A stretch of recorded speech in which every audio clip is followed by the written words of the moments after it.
Hey guys, welcome back to Sand City Tour Part 2. So we're going to be moving on now. We've done the whole countryside sort of thing. Going to be moving on now to the airport sort of area. So firstly we'll look to the departure lounge. This is where, you know, any old airport, you come along, you buy a ticket from the... Well, actually you've probably pre-ordered over internet, but Minecraft doesn't have internet, so you know. So this is a ticket booth, you buy a ticket, you sit here in departures, and then eventually your plane will come along, which is managed by, this is the next building. So you wait, but the aircraft arrivals and departures is managed by the air traffic control. Got some lovely water coming down for serenic effect. Some lovely paintings to really boost the morale of the workers. Anyway, so what the air traffic control does is he coordinates the arrivals of the aircrafts through because there are three runways which, you know, aircrafts are going to be landing and departing. So that's that done. We're going to go down for the scenic. Whee! Yay, that was fun. Right, moving on. This we'll go show the airport now. The airport runways itself are built on top of a very large cave, which is probably a hazard. But so these redstone lamps are like indicators for the pilots on their airplanes to like know where they have to land. As you know, torches don't quite cut it. You have to have these red as they. If they were just normal torches, they could land anywhere and crash, and that'd be disastrous. It would be horrible. So now we're going to be moving on from the airport, sort of countryside. Oh, and this is for arrivals. Obviously much smaller because, you know, people don't really sit in here too much. It's basically for people who are sort of waiting around for arrivals and such. It's quite a nice, calm sort of area. Everyone's just silently waiting, and they can see the plane coming down and landing. It's all very nice. So now moving on, we've got more cactus, more lamps for the street, sort of street lamp sort of thing. Right, so we're going to just move past the central business district just for a second.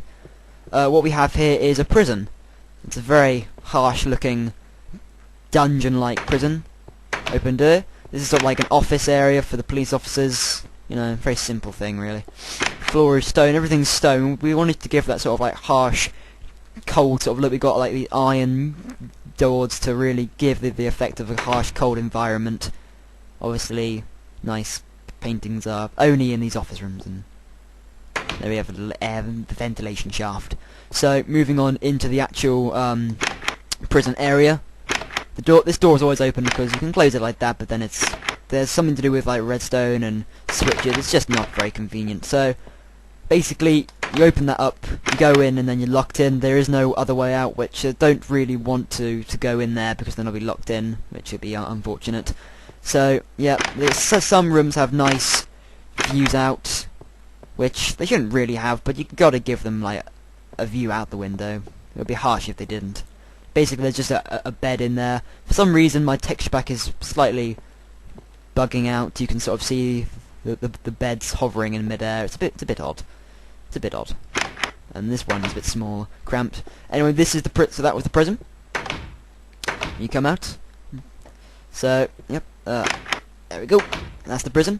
On top there's a little watchtower sort of thing going on top. If any prisoners try to escape, they'll just be shot down unmercifully. Unmercilessly. Is that the word? I think so. Anyway, oh, I missed the sign. The Parthenon History Center. So it's a massive Parthenon, lots of ancient history, decorations. It's very nice. It's a very nicely constructed building. We weren't trying to build it completely 100% accurate, so don't be a little bit harsh about that. It's not 100% accurate, as it probably well looks. Anyway, in here we have paintings, which have been given... They are the same paintings as other areas, but they're historical paintings. This is the Birth of Christ, painted in Sandtown, which should be Sand City, but didn't change it in 1453. I think Sandtown was what it was called many years ago. This is Mac City, which, trust me, it doesn't look like that. It's nothing like that at all. So this is the Mona Lisa by Dan Sinksy. Yeah, which is supposed to be a play on of Leonardo da Vinci, but das Vinci. It's nice. Sandtown resident 1822. And then this is the coming man's arrival in Sand City, but Sandtown, sometime around 1123. Then this is the Sandtown original blueprints, also around the same time, circa 1124. So this is basically outlining that they came over in a ship, they arrived in Sandtown, they started construction. This is the blueprints in all this bookshelf, along with other historical artifacts. And this is how Sandtown was created. And it's all stored in the history centre in the Parthenon. So, moving on. We now have another train station. This is the residential area of train station. I have a little view on top of that.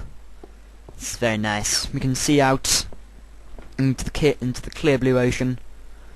It's very nice.